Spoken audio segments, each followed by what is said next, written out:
So you'll notice that at the very top that our enrollment is continuing to fall. This is consistent and actually not as bad as the rest of the Commonwealth. We're falling at about a 2.5% rate.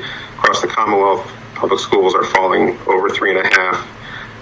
And nationally, there are much more dramatic declines. If you're following the news, Houston, Chicago, Denver, Detroit, Oakland, Albuquerque, just to name a few, who are seeing severely falling enrollments. And while they are doing layoffs and in some cases recommending closing schools, that is not what we are proposing. In fact, other than the direct enrollment based teachers, every other staff position level is increasing in the numbers.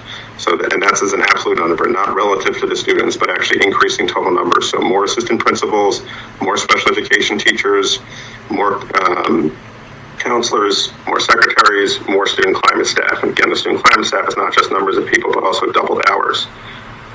As a result of all this, while others are trying to retrench, we're actually spending more. So if you look on a per student basis, last year we were spending about $15,800 per student. In the current year, it's about $18,800 per student. We're projecting in our new budget to be, for next year, over $21,000 per student. I want to emphasize, this is not something that is sustainable. This is how we are using our federal funds. So how we start to think about what that looks like as we hit the fiscal cliff, as those funds go away after fiscal year 24, as we've spent them all, will be part of a larger discussion we talk about the 5-year plan outlook. But this is how you can see how we are directing the federal funds.